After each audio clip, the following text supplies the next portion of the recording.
Hello, my friends. Greetings from Naiharn Beach, Thailand. This is Tatiana with Tatiana's Coaching, your life coach on a mission to help you find your purpose, identify your true dreams and desires, and help you build a life that is authentically aligned with who you truly are. Welcome. Have you ever wondered why your dreams don't come true? Why your goals don't come true? Why you're stuck in this low paying job when you want more and you strive for more? Why you stuck in unhealthy relationships when you know you deserve better and you want better? And it just doesn't come to you. So what's the reason? Today, I will be covering one of the most important reasons why things don't happen to us the way we want, why our dreams don't come true, or our goals are so hard to get, even though we really, really know what we want and we know how to get there, but it seems an impossible task. So, if you want to find out, stay tuned. I would like to start with a story of Roger Bannister. Until 1954, it was believed that it is impossible to run a mile in under 4 minutes. However, in 1954, Roger Bannister broke that record. And guess what? After that, numerous athletes started achieving that goal, started breaking that record again. You know what was holding back everyone before Roger? Limiting beliefs. And today we will be covering limiting beliefs. Whether we know them, whether we are not aware of them, they are stopping us from achieving our fullest potential. So, what are limiting beliefs? The definition is these are deeply ingrained thoughts and assumptions about ourselves, the world, that restrict our growth and potential. They often arise from past experiences, our upbringing, but I will dive into that later. And the scariest part is that very often we are not aware that we have this limiting belief. For instance, you may wish to make a lot of money, but your subconscious belief, limiting belief, is that money is bad, or only bad comes from money, or rich people are miserable, or rich people are bad. And you may not be aware of that limiting belief. That's why in your job, you're constantly hitting the glass ceiling. This is just one of the examples. How I like to view limiting beliefs is you're trying to go up the mountain, but you have this super heavy backpack that is just preventing your escalation. Or you're trying to drive a car and you're hitting gas and stop at the same time. Obviously, you will not get anywhere. And people actually underestimate limiting beliefs. And as I mentioned before, the scariest part is that we may not be aware that we have them. And it happened to me actually in my career, in my personal relationships, where I thought I want one thing and I was frustrated, why am I not getting? But then upon self-reflecting, I realized, well, yeah, how can I get this if my underlying belief is quite the opposite?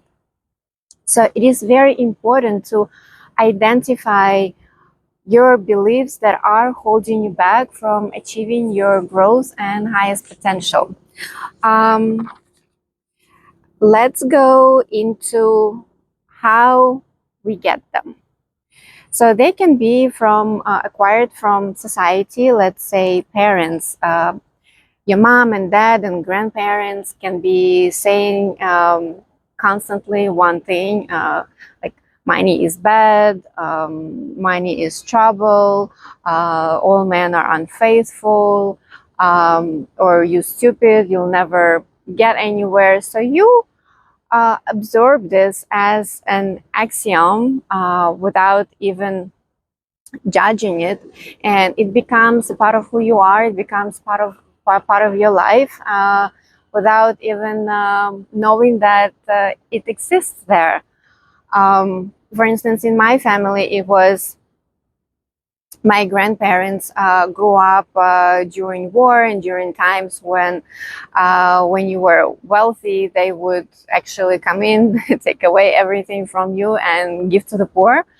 So my family had to go through that, and since then they're saying, oh, you know, be like everyone else, don't stand out, don't show your true colors. And I'm getting goosebumps right now. It was so hard for me um, to accept who I am and show me to the world and be different. But until then, I didn't realize why I was trying to fit in and be like everyone else, even though deep inside I felt like it was going against myself. Another one, it could be your experiences. You could have a negative experience as a child or a few negative experiences as a grown-up, and that would shape your perception of the world. Like, let's say you failed a few times and you say, okay, well, this is not for me. I'm just not cut out for this. I don't have what it takes. I'll just be where I'm supposed to be, and that's it. For instance, my acquired from my experience when I was in school, my parents kept telling me that, oh, such a wind, I hope my camera is not gonna drop. My parents kept telling me, well, you're so good with literature and with writing, and math, it's just not for you. And then I thought, well, yeah. And I kept saying it to myself, math is not for me. I'm not a math person. I'm just average there. And then we got a new teacher in school, and she saw potential in me, and she started saying, Tatiana, you staying after school for extra curriculum. Tatiana, you're great at this. She would send me off to all of the competitions. And guess what? Turns out I was amazing in math. I had huge potential, and the moment someone believed in me, the moment someone pushed me beyond my comfort zone and my boundaries and ingrained that seed that, oh, well, I'm good. I can do this. Oh, look at that. I'm showing so much progress, and I'm winning different competitions. And if she would not have come in my life, I would still think I'm I'm average or bad at math. The same thing is happening with my nephews. They were told that they're bad at math, and I'm saying, you know, stop saying that to kids, because you don't know. Yes, they may be bad at math, but if you keep telling them that they will start believing it, and it's gonna get even worse. Next one is personal programs. How we get our limiting beliefs. Sometimes we're just born, like everyone has their inner software that we operate, and some people are more negative than positive, and you may be born with a more negative attitude towards life, or black and white vision, and something else that it's just like personally you makes who you are, and that may be stopping you from achieving your potential. If we look at how we acquire limiting beliefs through society, oh my god, I look crazy. Through society, there is an example with the fleas, how we are conditioned by society. So a technician puts fleas in a big jar, and they can jump out of the jar because fleas can jump high. Then the technician closes the lid, so they are not able to jump out. After a while, he opens the lid again, and fleas are supposedly should be able to jump out again, but they have conditioned, they were conditioned, they have learned that they cannot jump out, they cannot jump higher than the lid or hourglass ceiling, and that's it. They stop trying. They just the lid is open, but they cannot jump out. They just stay in the jar and they don't jump higher than the ceiling, this glass ceiling. So this is how we operate as well. Society, our parents, our experiences shape us and tell us something, and we're like, oh, okay, I guess this is not possible. I'm a failure. I cannot do this. I cannot do that. And money is not for me. You name it, whatever story you tell yourself. But remember, this is just a story. You're telling yourself a story. But the good thing is you can change it. You can change your story. You've learned it one way.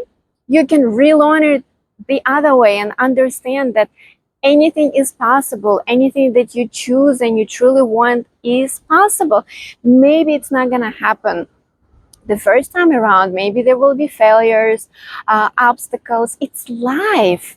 And those learned experiences mean absolutely nothing. Just learn something from them. For instance, don't go to the right, go to the left next time. They just redirecting you to something better or to a better path, easier path. Look at it as your roadmap, not as something limiting and preventing you from doing something. It's as simple as that.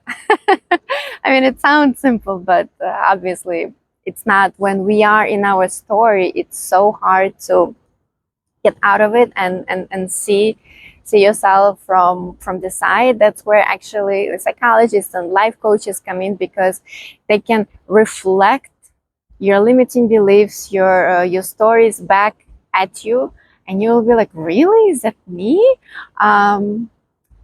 Yeah, and then you can step out of that story and create a new one, the one that actually serves you, serves your growth, your productivity, your happiness. So how to identify your limiting beliefs? I'll be sharing what I have been doing. So first of all is self-reflection. I make a list of what I think. For instance, if my concentration is money, I make a list what is money to me, or what I think, if it's relationship, what I think of relationships, or what I think about myself, because we can divide limiting beliefs by areas. It's like relationship, money, personal growth, self-beliefs, and there's many more. So you can make that list. Then you can also look at your patterns in the past. When have you been behaving the same? For instance, you have same behavior in relationships. Maybe you tend to escape from relationships when they get too close to being serious. Maybe you always blame men in relationships, or maybe you always blame women in relationships.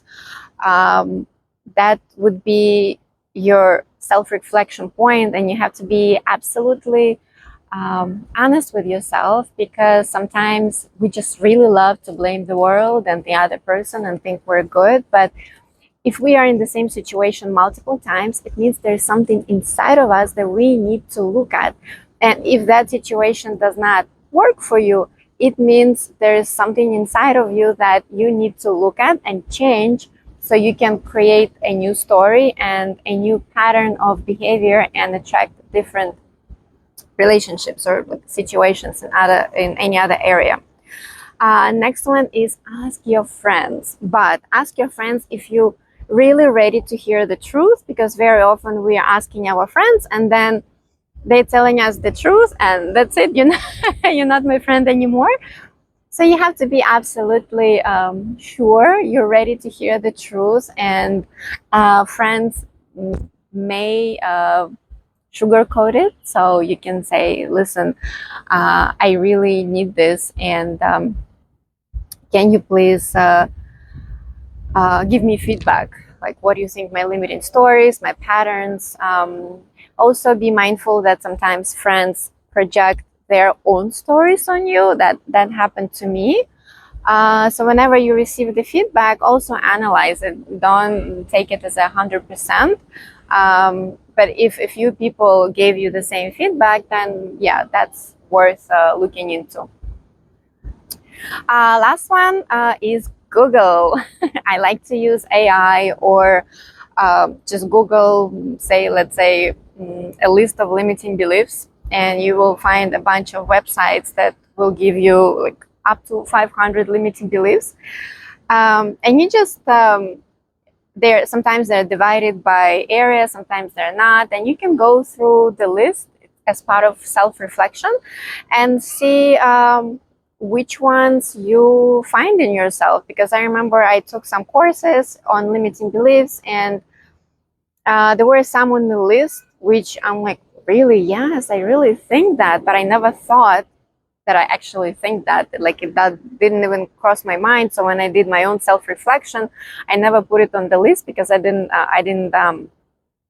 think that I think this way.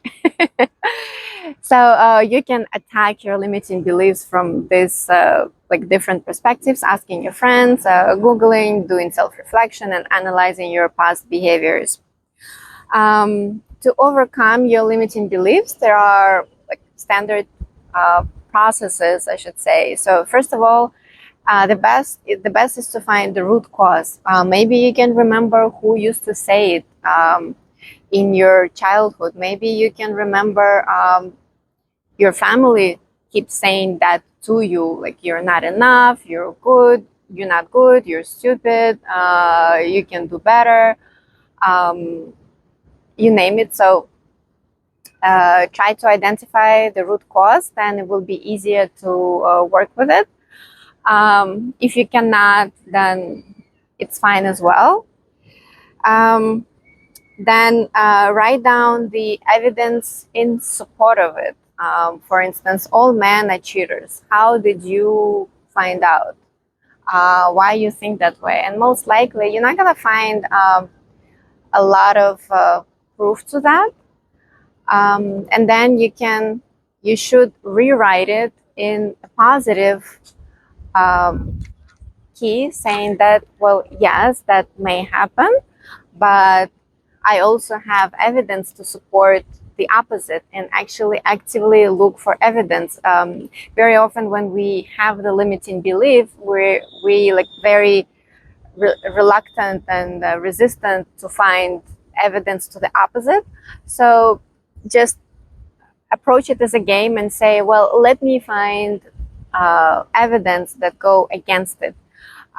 It's actually an amazing practice in everything, because it allows you to look in the world not just as a black and white, but being able to see everyone's perspective. As a kind of detour from the topic, in my authentic relating class, we had this challenge where you're working in pairs with someone else, and you pick a topic, and first you say, okay, let's say topic, should men pay for women or not? That was my topic. And first you give all of the arguments why men should pay for women on dates and support women and this and that. And then you give arguments against it, why men should not pay for women, and women need to learn to be self-sufficient. So it allows you to see the world not just black and white, but through the eyes of the opponent, and like 360 world, I should say. So this exercise of looking at your limiting beliefs from one perspective and then from the other perspective gives you the full view of the world, and it tells you that yes, when this may exist, then men like oral cheaters, the opposite also exists, where there's plenty of relationships where men and women are faithful to each other and have beautiful bonds and that last a lifetime. So the result should be you turning your negative belief into the positive belief and rewriting it through a positive view, like change it to a positive statement and find proof in the world of your positive statement. That will help to rewire your brain, and then once you also work on your limiting beliefs one at a time, you will be constantly looking in the world for proof of your new belief that, let's say, there's plenty of relationships that when men and women don't cheat, and you will kind of be picking positive reinforcements for your new belief, and it will help with time rewire your brain from negative belief to positive belief. It's a process, but the main idea with work with limiting beliefs is to I lost my thought. Is to identify them first, because when you have identified them, you already know, okay, this is what I'm working with. Okay, this is what bothers me. This is what prevents me. Because when we don't know what we're treating, then we kind of, we never heal. So the first step is to identify your limiting belief and then actively working on it. Hope this was helpful for you, and please work on your limiting beliefs. A lot of people think, well, I don't have any limiting beliefs. That's not true. You do.